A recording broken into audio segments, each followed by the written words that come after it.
ભાવનગર જિલ્લા સહિત સમગ્ર રાજ્યમાં પ્રાકૃતિક કૃષિનો વ્યાપ વધી રહ્યો છે અને સાથે સાથે ગ્રાહકોમાં પણ પ્રાકૃતિક કૃષિની ઉત્પાદન ખરીદવામાં ઉત્સાહ દેખાઈ રહ્યો છે। ત્યારે પ્રાકૃતિક ખેતી કરતા ખેડૂત પોતાના ઉત્પાદન જાતે જ ગ્રાહકો સુધી પહોંચાડી શકે તે માટે ઉમરાળા તાલુકાના પ્રગતિશીલ ખેડૂત દ્વારા પ્રાકૃતિક કૃષિ મોબાઈલ વાન તૈયાર કરવામાં આવી છે।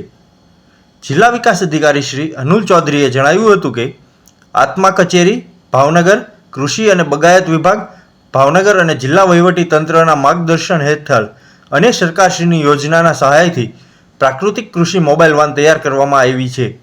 રાજ્યપાલ શ્રી આચાર્ય દેવવ્રતજી અને કેબિનેટ કૃષિ મંત્રી શ્રી જીતુભાઈ વાઘાણીના માર્ગદર્શન અને પ્રેરણા હેઠળ ભાવનગર જિલ્લામાં ખેડૂતો પ્રાકૃતિક કૃષિ તરફ વળી રહ્યા છે।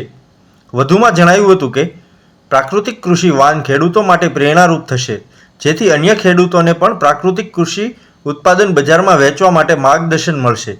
વધુમાં વધુ ખેડૂતો પ્રાકૃતિક કૃષિ તરફ આગળ વધે એ માટે વહીવટી તંત્ર, આત્મા વિભાગ અને ખેતીવાડી વિભાગ પ્રયત્નશીલ છે।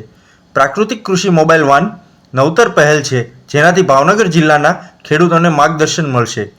પ્રાકૃતિક ખેતી કરતા ઉમરાળા તાલુકાના વાડોદ ગામના ખેડૂત શ્રી સંજયસિંહ ગોહિલ દ્વારા પોતાના ખેતરમાં છેલ્લા 6 વર્ષથી પ્રાકૃતિક ખેતી કરી રહ્યા છે અને તે ઉત્પાદન થયેલ શાકભાજી જાતે જ ગ્રાહકો સુધી પહોંચાડી શકે તે માટે પ્રાકૃતિક કૃષિ મોબાઈલ વાન તૈયાર કરવામાં આવી છે, જેનું જિલ્લા પંચાયત ખાતે જિલ્લા વિકાસ અધિકારી શ્રી અનુલ ચૌધરી દ્વારા મોબાઈલ વાનને ફ્લેગ ઓફ કરવામાં આવ્યું હતું। ખેડૂતોની ઉપસ્થિતિમાં જિલ્લા પંચાયતના પટાંગણમાંથી પ્રાકૃતિક કૃષિ મોબાઈલ વાન સમગ્ર ભાવનગર જિલ્લા માટે ખુલ્લો મૂકવામાં આવ્યું હતું।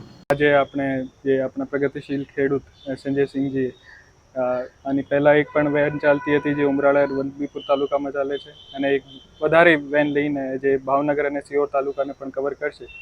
અને એવા જે ખેડૂતોના કારણે જે આપણે માન્ય રાજ્યપાલ શ્રી છે અને માન્ય કૃષિ મંત્રી શ્રી છે, આનું જે એક માર્ગદર્શન હેઠળ અને એની જે એક પ્રેરણા છે કે આપણે વધારેથી વધારે પ્રાકૃતિક કૃષિ તરફ વળીએ।